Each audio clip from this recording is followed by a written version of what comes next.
Spain பிரதமர் பேட்ரோ சாnchez திங்கட்கிழமை முதல் 3 நாட்கள் கொண்ட சீனா பயணத்தை தொடங்குகிறார். உலகின் 2வது பெரிய பொருளாதாரமான சைனாவுடன் வர்த்தக உறவுகளை வலுப்படுத்துவதே இந்த பயணத்தின் முக்கிய நோக்கமாகும். இதே நேரத்தில் யுனைடெட் ஸ்டேட்ஸ் உடனான உறவுகளில் சில பதற்றங்கள் காணப்படுகின்றன. கடந்த 4 ஆண்டுகளில் சாnchez மேற்கொள்ளும் 4வது சீனா பயணம் இது.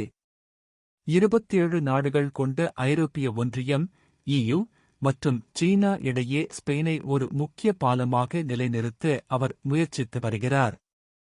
அமெரிக்க அதிபர் டொனால்ட் ட்ரம்ப் தலைமையில் விதிக்கப்பட்ட வரிகள், டாரிஃப்ஸ் மற்றும் மாறும் வெளிநாட்டு கொள்கைகள் காரணமாக அமெரிக்காவுடன் ஐரோப்பிய கூட்டாளிகள் இடையே பதற்றம் அதிகரித்துள்ள சூழ்நிலையில் இந்த பயணம் நடைபெறுகிறது. மேலும் ஸ்பெயின் பிரதமர் பேட்ரோ சாnchez ஈரான் யுத்தத்தை முடிவுக்கு கொண்டுவர சீனா தனது செல்வாக்கை பயன்படுத்த வேண்டும் என்று அழைப்பு விடுத்துள்ளார்.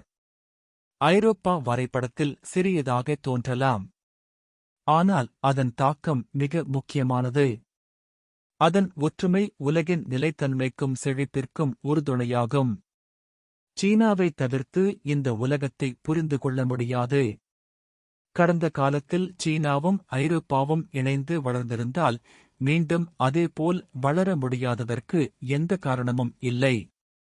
நாம் ஒருவரை ஒருவர் புரிந்து கொள்ள வேண்டும் என்று அவர் கூறினார்.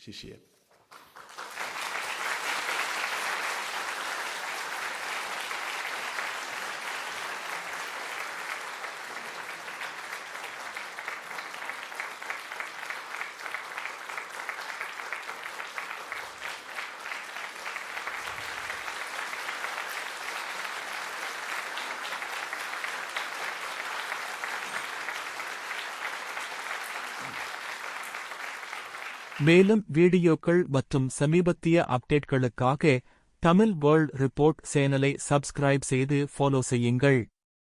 நன்றி.